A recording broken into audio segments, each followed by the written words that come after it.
A pesar de que la papaya tiene efectos laxantes, no quiere decir que esta ayude en una enfermedad como el estreñimiento. Básicamente, el efecto laxante que tiene la papaya se debe a que es una fruta que se consume madura, en un estado de madurez muy avanzado, y sus carbohidratos básicamente todos son simples. Al ser simples, básicamente lo que tenemos es un efecto osmolar en el intestino delgado, es decir, un tubo que se está viendo abocado a trabajar con mucha presión. Por eso nos termina llevando al baño y favoreciendo, entre comillas, digamos, la deposición mucho más amena y mucho más fácil cuando tenemos episodios de estreñimiento. Ahora, el problema es que si acostumbramos a nuestro organismo a ese efecto laxante osmolar, no vamos a tratar nunca el estreñimiento, simplemente estamos tratando un síntoma, pero no estamos tratando la causa. Lo importante entonces es clasificar la papaya como un carbohidrato, intentar no usarla de forma frecuente en problemas como el tránsito lento o el estreñimiento y no combinarlo con otro carbohidrato que se fermente, ya que esto hace que sea mucho más difícil de mejorar un problema gastrodigestivo. Lo ideal entonces para el estreñimiento es generar hábitos de combinación molecular sostenibles para así evitar el uso de dietas, el uso de alimentos de alto índice glicémico como la papaya o como la pitaya y evitar así el uso de fármacos. Soy el Dr. Benjamín Ramírez, especialista en enfermedades crónicas con un doctorado en bioquímica y nutrición humana. Mi misión con este contenido es ayudarte a entender cómo funciona tu organismo para gozar de bienestar con tu familia. Lo importante para tratar el estreñimiento es entender realmente qué es esto, qué es lo que sucede. Muchas personas nos comparamos con las personas con las que vivimos, es decir, con la pareja, con los hijos, con algún compañero, y vemos que la persona, por ejemplo, tiene mayor frecuencia de ir al baño, hacer su deposición, y muchas veces tomamos por entendido que si no lo hacemos diario nos estamos intoxicando, que estamos guardando toxinas, y básicamente esto no es así. El colon, básicamente el intestino grueso, está hecho con esa función, es una función meramente excretora, y ahí básicamente lo que nuestro intestino delgado no digiere y no absorbe pasa a un intestino que es más grueso y por eso se llama así, y ahí las comunidades microbiológicas, nuestra flora intestinal, se aprovechan de esas sustancias, creando entonces posbióticos, sustancias inmunomoduladoras, sustancias que son muy importantes para ese nicho microbiológico. Dependiendo de la anatomía y la morfología de la persona, pues puede haber un tránsito más largo, un tránsito más lento, pueden haber porciones más grandes de colon, y esto hace que la persona pues no tenga ese patrón que tiene su compañero, su familiar, su esposo, sus hijos. Y por eso puede pasar de pronto 48 horas, 72 horas sin que haga del cuerpo. Y esto no necesariamente implica el eslogan de estreñimiento. Básicamente es un tránsito intestinal lento que dependerá entonces de cómo ha combinado las moléculas, la cantidad de sustancias de desecho que tiene que excretar. Ahora, muchas veces nos da la sensación de ir al baño en momentos en donde no podemos y nos toca pues aguantar un poco. Al aguantar, lo que nuestro cuerpo hace básicamente de manera fisiológica es subir de la ampolla rectal el contenido fecal y deshidratarlo, es decir, el bolo fecal sube un poco, no más de unos 3 centímetros de la ampolla, y ahí se comienza un proceso de deshidratación de ese bolo fecal. Y cuando ya tenemos nuevamente o nos acordamos de que teníamos que ir al baño, forzamos la deposición, es decir, nos sentamos de pronto en el inodoro, hacemos fuerza, pujamos y comenzamos a sacar una materia fecal que de pronto está deshidratada, y lo que hacemos es romper, fisurar y formar una hemorroides, que básicamente son las complicaciones de un estreñimiento. Entonces muchas veces tenemos que diferenciar lo que es un estreñimiento y un tránsito lento para así tratarlo. Entonces muchas personas generamos patrones en el transcurso del tiempo por, digamos, educación, porque de pronto nos enseñaron esto en casa, y los remedios básicamente naturales o caseros, que son laxantes, básicamente implica el uso de moléculas, por ejemplo, como los carbohidratos simples en concentraciones muy grandes, por ejemplo la papaya. La papaya básicamente es una fruta que no tiene fibra, es decir, si están buscando fibra en la papaya no la vamos a encontrar, porque realmente su composición, cuando la logramos consumir y le pasamos el cuchillo, es básicamente carbohidratos simples, básicamente fructosa en concentraciones muy grandes.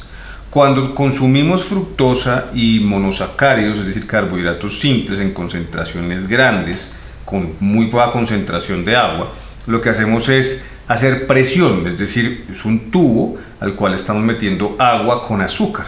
Y al meter agua con azúcar, nuestro intestino delgado no alcanza literalmente a absorberla, y lo que hace es pasar eso al del intestino grueso, donde en el intestino grueso esa presión de moléculas no absorbibles, en este caso carbohidratos simples, más el agua que aporta esa fruta, pues hace presión, mueve el contenido fecal y nos obliga a ir al baño. En este caso, pues la persona asume un beneficio del cual realmente no es un beneficio, porque lo que estamos haciendo es ir al baño, forzando la deposición de manera no fisiológica, aumentando concentraciones glicémicas en nuestra sangre y de insulina, lo cual termina siendo no un negocio rentable para nuestro sistema endocrino, y sí de pronto un sistema rentable para la evacuación, donde ni siquiera el paciente sabe si es un estreñimiento real o simplemente es un tránsito lento. Entonces, básicamente, todo lo que son frutas que son maduras, por ejemplo la papaya, el melón, la pitaya, frutas que se consumen en estado muy maduro, lo que hacen básicamente es forzarnos la deposición a través de un componente hiperosmolar, es decir, una concentración de sustancias con gran contenido en presión osmótica, es decir, que hay mucho soluto sobre muy poco solvente. Y eso hace que el tubo literalmente vacíe. Es como si ustedes decidieran destapar una cañería. Básicamente uno coge un líquido que tiene mucha presión. Por ejemplo, para nadie es un secreto que uno puede destapar, por ejemplo, una cañería a través de usar, por ejemplo, bebidas como la gaseosa azucarada, precisamente porque hace el mismo efecto en un tubo, en este caso un tubo orgánico como un intestino, emulándolo a una tubería básicamente de un inodoro. Pero es el mismo efecto, es presión osmótica. Esto realmente no beneficia para nada si estamos hablando de un estreñimiento. Cuando estamos hablando de un estreñimiento, estamos hablando de que la persona debe tener hábitos de combinación saludables en el tiempo y hábitos de deposición saludables, es decir, si yo siento deseos de evacuar, tengo que responder a los mismos y no dilatarlos. Y también debo tener hábitos de movimientos digestivos, es decir, yo debo educar a mi sistema digestivo que la deposición se haga en ciertos momentos del día donde a la persona le sea mucho más rentable, por ejemplo antes de irse a trabajar o una vez llega a su casa y tiene su baño que es el que le agrada utilizar, o de pronto después de su segunda comida más grande, que usualmente puede ser el almuerzo. Ahí es cuando se presentan los movimientos peristálticos, las ondas que hacen que el contenido fecal se mueva y que la persona pues tenga sus deseos de ir al baño. Pero entonces el mejor tratamiento para el estreñimiento no son las frutas y mucho menos las frutas maduras. Lo mejor para eso es mejorar una flora intestinal, cultivarla y alimentarla a través de sustancias que no se fermenten, como fibras que son insolubles, que básicamente nutren y hacen que se muevan esas ondas peristálticas, que pueden ser, por ejemplo, más de origen vegetal, no de frutas, sino de origen, por ejemplo, de una sábila,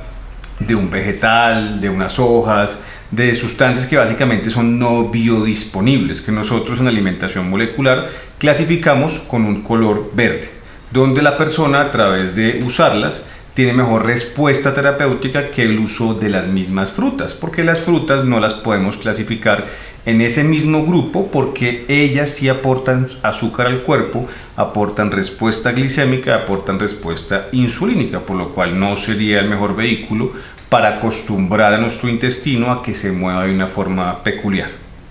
También hay que tener en cuenta que hay personas que consumen medicamentos que hacen que las ondas peristálticas sean más lentas. Los medicamentos ansiolíticos, los antipsicóticos, algunos medicamentos como los corticoides pueden generar que la persona tenga movimientos peristálticos más lentos, entonces sus ondas son más lentas y al ser más lentas su movimiento de la materia fecal va a ser más lento. Esto no implica necesariamente que sea un estreñimiento, básicamente es un tránsito lento farmacológico o inducido por fármacos. Y para esto tampoco se le debe sugerir al individuo, a la persona, que use frutas maduras, porque va a empeorar muy probablemente el efecto colateral del usar estos medicamentos, el ejemplo, la ganancia en peso, el aumento de la glucosa en sangre, el aumento de los lípidos sanguíneos. Entonces, por mejorar algo, estamos empeorando otro escenario.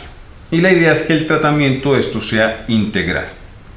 ¿Cuáles son las mejores alternativas? Los probióticos son las mejores alternativas, los prebióticos como segunda manejo terapéutico, es decir, fibras insolubles, y como tercera cosa, digamos, importante terapéutica, serían algunas sustancias que mejoran la electricidad o las células intersticiales de Cajal, que son las que se mueven y permiten el movimiento del contenido fecal. Por eso, pues para nadie es un secreto que muchas personas utilizan tés, boldo, algunas hojas, y esas hojas lo que tienen es unas concentraciones de cafeína que muchas veces mueven estas ondas eléctricas que mejoran la ida al baño. Una hoja, por ejemplo, como el boldo, no tiene como tal fibra, porque uno no se come la hoja, uno toma una infusión del boldo. Y el boldo, pues, mejora la ida al baño, es por un componente eléctrico. Entonces recordemos que esto es un tubo. Este tubo tiene varias cosas. Se mueve porque son movimientos musculares, involuntarios, se mueve por electricidad y se mueve por el contenido en la presión. Esas son las tres cosas que tenemos que tener en cuenta para tratar un estreñimiento desde el punto de vista nutricional. Y por eso es importante hacer una muy buena historia clínica del paciente para llegar a la causa. ¿Qué le causó el estreñimiento? ¿Es realmente el estreñimiento como tal o es básicamente como se percibe la persona en su sistema de evacuación? Y no tratar el síntoma, sino ir a la causa, para así no depender de una dieta, no depender de un alimento de alto índice glicémico como las frutas maduras, y no depender de medicamentos que no realmente se necesitan, porque no debemos acostumbrar al cuerpo a laxarlo, sino a tener un hábito de movimiento intestinal que se ajuste a la dinámica de la persona, es decir, a su ciclo circadiano. Nosotros en alimentación molecular hemos recopilado muchísima información, bases de datos, donde ustedes van a encontrar más de 13.000 alimentos, donde ustedes pueden encontrar la clasificación por molécula, si es carbohidrato, si es grasa, si es proteína, si es un alimento no biodisponible. Y con esto ustedes pueden identificar mucho más fácil, digamos en el caso si yo quiero usar la papaya por X o Y motivo, pues yo debo tener en cuenta que es un carbohidrato y que es un carbohidrato que va a llegar rápido a mi sangre, que me va a liberar insulina, que me va a liberar glucosa, y que si yo quisiera usarlo, pues lo más responsable sería no combinarlo con otro carbohidrato, es decir, no mezclemos, por ejemplo, una fruta madura como la papaya, por ejemplo, con algo de avena, porque ahí lo que estamos haciendo básicamente es mezclar cosas que se van a fermentar, vamos a mezclar carbohidratos que van a disparar mucho más insulina y que van a empeorar, en este caso,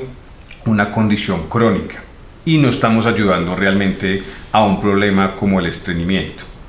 Lo ideal entonces es conocer la clasificación de las moléculas, y a eso nos dedicamos nosotros en alimentación molecular, donde ustedes a través del portal, como les reitero, pueden acceder a todas las informaciones de forma sencilla, práctica, con un lenguaje que ustedes van a poder entender mucho más fácil, un lenguaje que les va a permitir a ustedes lograr crear hábitos de alimentación sostenibles en el tiempo, aprendiendo el concepto de alimentación molecular para luchar y prevenir las enfermedades reversibles.